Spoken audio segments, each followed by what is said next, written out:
राम को अगर ढूंढना है तो सबरी के जूठे बैर में कृष्ण को। आज दलित वर्ग का, आज हिंदू राष्ट्र की बात ये करते हैं भारतीय जनता पार्टी के लोग।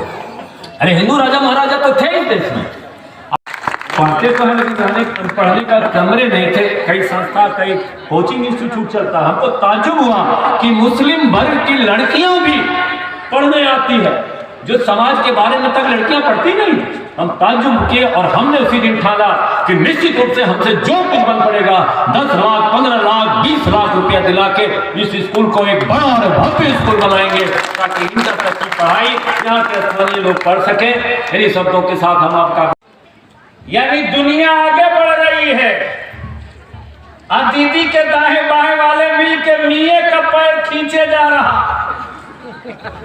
तो उसके लिए, उनके लिए, हमारे लिए चट्टान की तरह अगर कोई खड़ा हुआ है तो भाई सुभाष सिंह खड़ा हुआ है कि दीदी ये तेरा कैरेक्टर है कि तुम मतलब की यार हो, और ये सुभाष सिंह और जदयू का कैरेक्टर है कि हम मतलब के यार नहीं, हम बुरे वक्त के सच्चे वफादार हैं। तुमने ऐसा किया है तो मैं ऐसा करूं। तो अंत में मैं पूछ लूं, इतनी मेहनत और इतना कुछ होने के बाद खाली हाथ बलियावी साहब चले जाएं कि कुछ मिले मिलेगा? आपको मालूम है ना, एक एक रात में एक एक मस्जिद, एक एक मदरसा बनवा लेते। एमपी रहे, एमएलसी है, एमएलसी है बलियावी साहब, सदन के हाउस। मैं कहता हूं, एक खुदा से डरने वाली कौम को कई तरह के लोगों से डराने की गलती मत करो, वरना आज भी इस कौम की गैरत इतना जिंदा है यार कि अगर जुनून चढ़ जाए तो कोई करबला सुना करता है, ये करबला दिखा दिया करती है। ये तारीख जिसे देखो वही डरा रहा। अरे छोड़ दो ना भैया, वो तो डिस्टर्ब करने के लिए आया। ये हमारे बद्र बाबू, बद्री ना, बद्री हमारे। ये चुनाव दीदी का नहीं, आपका।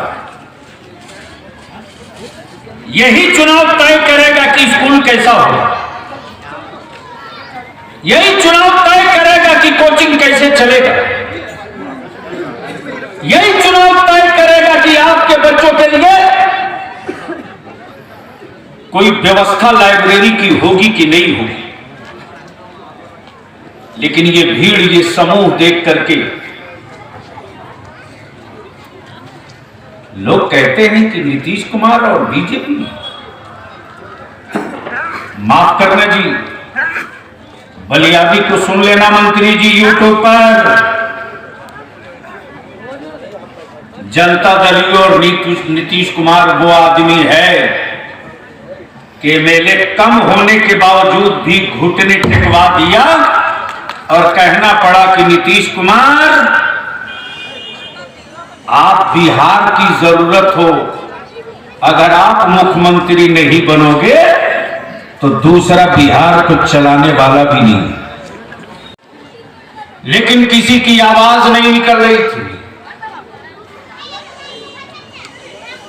यूट्यूब पर जाओ, क्लिक करो, बलियावी राज्यसभा एमपी मिल जाएगा। मोदी सरकार ने कभी सोचा नहीं था कि 56 इंच की छाती को अपने गमछा के साइज से नापने वाला कोई मौलाना बलियावी भी पार्लियामेंट में रहता है, और वो करके दिखाया। और मैं तो आपसे पूछता हूं बलतौड़िया के लोगों, अभी मैं स्टेज पर बैठा था तो एक हमारे मुरब्बी मोहतरम आए, देख जी, सुभाष बाबू, कि गया में एक कलौना गांव था, उस गांव को आप एमपी थे तो गोद लिए थे, आपने उस गांव में लाइट पानी का काम करा, तो हमको याद आया। मैं अपने नौजवानों से सिर्फ एक बात पूछता हूं, आखिर हराने की जिम्मेदारी और ठेकेदारी कब तक लोगे?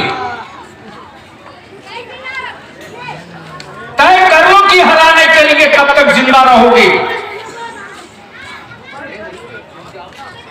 जब तक ये कौम हराने के लिए जिंदा रहेगी, तब तक इस कौम की नस्लों के हाथ में जीत का झंडा नहीं आएगा। और जिस दिन ये कौम हराने के बजाय जीतने का अहद करके खड़ा हो जाएगी, उस दिन इसको कोई माई का लाल हराने की हिम्मत भी नहीं जुटा पाएगी। अब मैं पूछता हूं दीदी, अब जरा हमको हिसाब दो। और कानून मंत्री आए थे,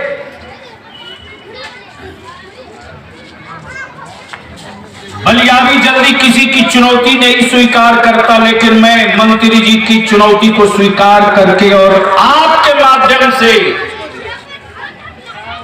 मैं उनको कहता हूं कि आ जाओ आसनसोल के रेल मैदान में। और नीतीश कुमार ने बिहार में मुसलमानों के लिए क्या किया, और तुमने मुसलमानों का वोट लेकर मुसलमानों के लिए क्या किया? आओ मैदान में फरियाद लेते हैं, सबके चेहरे आईने के सामने दिख जाएंगे। आप बता दीजिए, कानून मंत्री हैं मंत्री जी, बताइए कि कितना पीपी मुसलमान बनाए आप, कितना जज मुसलमान बनाए आप, कितना वीडियो, सीओ, ओएसटी, एसडीपीओ, कितना प्रोफेसर, लेक्चरर आपने बनाए, बता दीजिए। 33% आबादी जिस मुस्लिम आबादी की हो, और उसके लिए कोई एक माइनॉरिटीज यूनिवर्सिटी ना हो, और फिर भी आप दीदी की बात करो, तो मैं समझता हूं इससे ज्यादा जख्म गैर नहीं दे सकते जितना बड़ा जख्म आप अपने बच्चों को दे रहे हैं। और ये विधानसभा का चुनाव नहीं है, वार्ड का चुनाव है। दीदी के गवर्नमेंट जाने का सवाल नहीं है, ये चुनाव दीदी का नहीं, ये चुनाव आपका है। मैं तो कहता हूं दीदी अगर आओ ना हिसाब किताब लेकर दोनों फरियादे, अगर विधानसभा में वन साइड एक तरफ बंगाल के मुसलमानों ने वोट नहीं दिया होता, तो दीदी आज सत्ता में नहीं सड़क पर नजर आती। लेकिन उसके बदले मिला क्या? कोई कॉलेज मिला, कोई यूनिवर्सिटी मिली, हमारे बच्चों की वैकेंसी कोई आई, उर्दू टीचरों की बहाली हुई, क्या हमारे बच्चों के लिए कोचिंग का कोई इंतजाम हुआ? लेकिन नीतीश कुमार पर उंगली उठाने वालों, आओ, ये पढ़े लिखे बच्चे खड़े। मैं अपने स्टेट प्रेसिडेंट से पूछूं कि स्टेट सर्विस कमीशन जो हर साल एग्जाम होना जरूरी है, अगर स्टेट सर्विस कमीशन का एग्जाम नहीं होगा तो block officer, circle officer, SDPO, CO, additional collector कहां से आएगा? लेकिन दीदी 8 साल आप पीछे हो, लेकिन अगर हो सके तो आप देख लेना, नीतीश कुमार जी हमारे नेता हैं, बिहार के मुख्यमंत्री। 2021 का रिजल्ट देखो, बिहार में हज हाउस बनवाया 7 करोड़ में, और उस हज हाउस में जब मैंने कहा मुख्यमंत्री जी साल में 2 महीने की जरूरत पड़ती है हज हाउस की,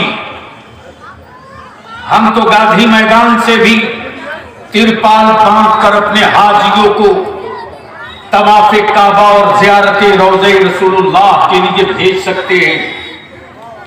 इस हज हाउस में हमारे बच्चों के स्टेट सर्विस कमीशन बीपीएससी की तैयारी के लिए आप एक सरकार की तरफ से कोचिंग सेंटर खोल दीजिए।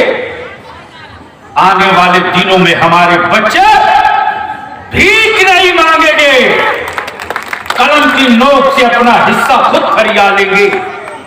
2021 में इन साल जो बिहार में स्टेट सर्विस कमीशन का रिजल्ट आया तो 108 मुसलमान के बेटा और बेटी ऑफिसर बन करके आ गई सामने।